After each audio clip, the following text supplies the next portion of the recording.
este ciclo, e é por isso que eu mesmo sem ter grandes competências para falar deste tema, aceitei, não pude recusar, este ciclo descentrou uma velha discussão que existia no Porto, sobre o desenvolvimento do Porto e sobre o futuro do Porto, e que era sempre feita em contraponto com Lisboa e sempre assente na política. A discussão sobre o Porto, sobre as oportunidades do Porto, sobre o potencial do Porto, foi durante muito tempo discutida na perspectiva do investimento público e na perspectiva da política. E isso mudou, e eu acho que um dos agentes foi também este ciclo de olhares cruzados sobre o Porto. Hoje, a discussão pós-moderna sobre o Porto saiu desse espartilho político, deixou de andar à volta dos líderes regionais e das personalidades locais, dos temas da repartição dos recursos públicos, para se centrar na questão do aproveitamento do potencial da cidade. Uma cidade com características próprias, aberta ao mundo e que não vive apenas do confronto com Lisboa, nem sequer do confronto com o resto do país. É claro que eu sei que existe uma realidade dura e isso contribui para um certo tom depressivo que podem encontrar nas minhas palavras, nesta primeira fase da nossa conversa, que é uma realidade económica, social e política. Existe essa realidade um pouco depressiva, que é espelhada nos números do desenvolvimento económico, nos números do emprego, nos números do investimento público, e que suscita o inconformismo e mesmo a revolta e o protesto. Mas a minha visão sobre o Porto é de que esse retrato de depressão, esse retrato de declínio social, económico, de desequilíbrio, é um retrato do país total, à exceção de Lisboa, e que nesse resto do país, para lá de Lisboa, o Porto tem resistido muito melhor e tem tido realizações fantásticas que estão muito para lá desses condicionantes, dessa espécie de lei de bronze da vida das cidades com alma, mesmo das cidades com alma, que é a de serem vergadas pelas condições económicas, pela pobreza, pelo centralismo. E o Porto tem resistido muito melhor que todo o resto do país. E eu suponho também que ao discutirmos estes temas, não é? Tendo o Porto por centro, escusamos de nos limitar só ao Porto, como a Bárbara mostrou, mas suponho que hoje já ninguém aceita um modelo político de barganha, de exigência ou de chantagem. Quando nós pensamos em desenvolvimento e olhamos para a Madeira, eu acho que também este ciclo sempre permitiu que as pessoas dissessem o que pensavam, mesmo que fossem coisas provocatórias e desagradáveis para alguns. Quando olhamos para os modelos de desenvolvimento no país, dentro do país, eu acho que alguns podem secretamente admirar os resultados locais de um modelo político como o da Madeira, e muitos podem ter um sentimento de desconfiança do poder central, mas não me parece que as pessoas, sinceramente, defendam no Porto um modelo político semelhante. E acho também que portanto, um modelo assente na reivindicação, no confronto, na chantagem, na barganha, não me parece que numa cidade com os pergaminhos do Porto e com os elementos de que o Porto é composto, se possa olhar com alguma inveja para um modelo político desse tipo. E também acho que ninguém espera muito dos líderes políticos locais, dos líderes políticos regionais. Não é porque eles não sejam bons, eu também não digo que são, mas não é porque não sejam, é porque a dignidade, o Porto cresceu em dignidade, em reconhecimento, muito por vias completamente desligadas da política. Quem se lembrar do que eram as discussões Norte-Sul o Porto de Lisboa, há 20 anos, centradas na política, nos líderes regionais, nos caciques, percebeu que tudo isso desapareceu, tudo isso se esfumou, não tem sentido. Até porque os líderes políticos, também é outra lei de bronze, quando têm sucesso no Porto, o que querem é ir pregar para outra freguesia, e portanto a autoestrada é mesmo a infraestrutura que eles mais apreciam no Porto, a partir da Ponte da Rábida, e portanto o Porto tem hoje uma importância, uma dignidade e um reconhecimento na vida do país e do mundo completamente diferentes do que tinha há 20 anos, e nada disso se deve, por muito respeito que eu tenho pela política e pela necessidade da política e pela democracia, nada disso se deve à política nem aos líderes políticos. E, portanto, nós estamos numa cidade que espera muito mais da universidade, muito mais dos empresários, muito mais dos estudantes,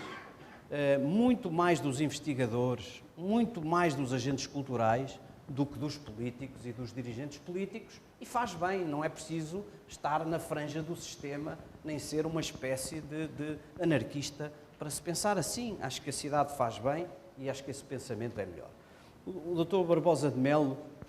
dizia há pouco tempo que o poder local é menos um lugar da política do que um lugar da cidadania, e que o mal dos autarcas e dos líderes regionais é não perceberem isso e quererem, nas suas freguesias, nos seus concelhos, fazerem mais política do que cidadania.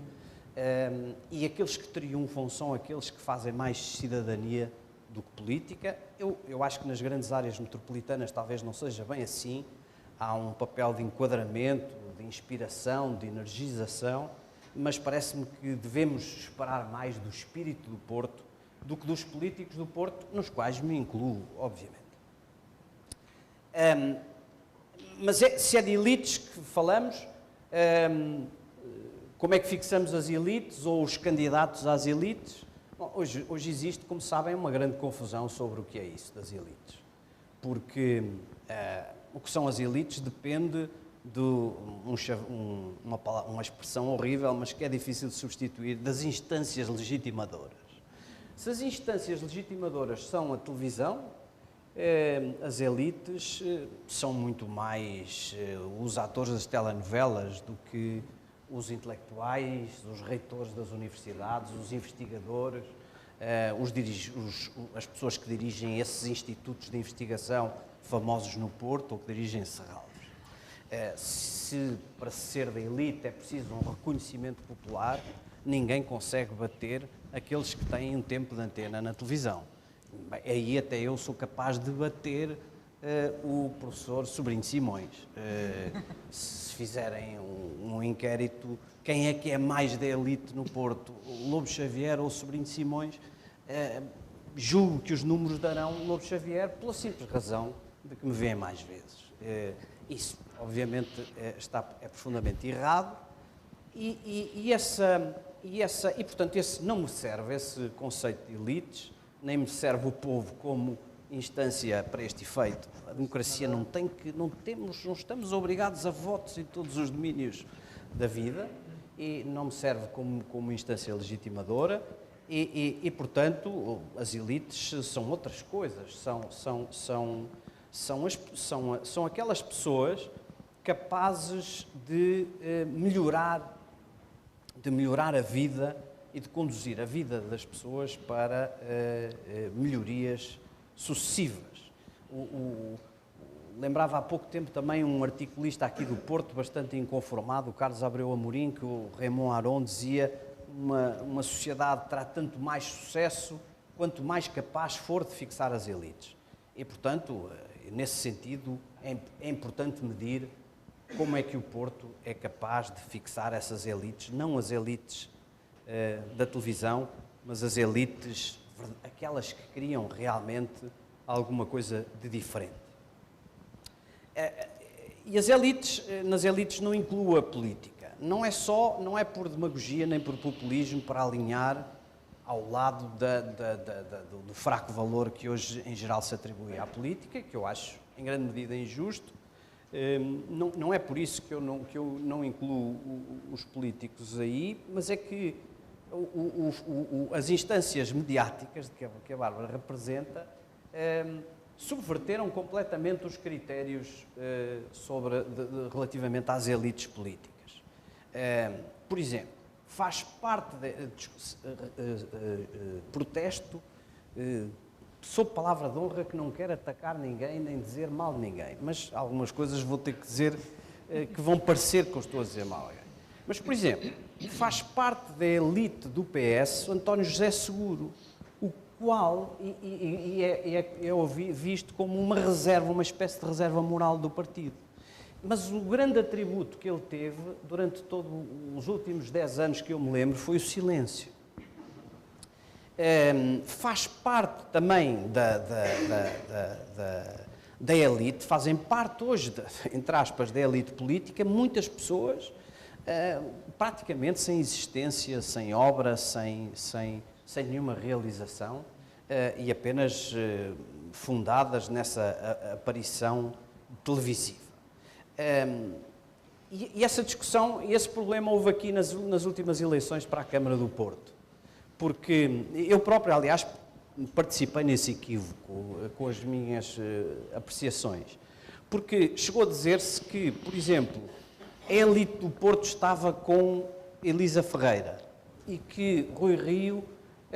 era uma espécie de um líder dos descamisados, um homem reservado, mais sorumbático, menos estrangeirado do que Elisa Ferreira, com menos artistas e com menos escritores e pintores e cantores e músicos à volta, e Rui Rio ganhou as eleições. E quando pomos as coisas nesse ponto, alguns poderiam pensar que o povo derrotou as elites do Porto, o que seria uma coisa surpreendente, um povo ingrato de uma cidade a destronar e a destruir os seus melhores em nome não se sabe muito bem de quê. Mas a verdade é que as eleições não foram isso, são estilos políticos e são linhas políticas que não têm que ver nem com o monopólio do apreço das elites, nem com a recusa das elites, e em boa medida as grandes elites do Porto, aquilo que eu considero as grandes elites do Porto, não estavam nessa grande mostra de quem eram os apoiantes de um e os apoiantes de outros, ou em grande medida não estavam. O Porto é uma cidade fora dos centros de decisão, tratada especialmente mal pela crise económica nacional, tratada especialmente mal pelas circunstâncias atuais da vida em Portugal, e mesmo assim, e mesmo nessa conjuntura que tem muito tempo para nós, não é apenas um resultado desta crise mais recente, quer dizer, o Porto, os problemas económicos que atingem a vida no Porto não vêm apenas de 2008, vêm de muito mais longe. O Porto conseguiu furar esse bloqueio, essa lei de bronze das condições económicas ou do estigma económico, e tem sempre as salas cheias quando se fala destes temas e tem muitas pessoas para falar sobre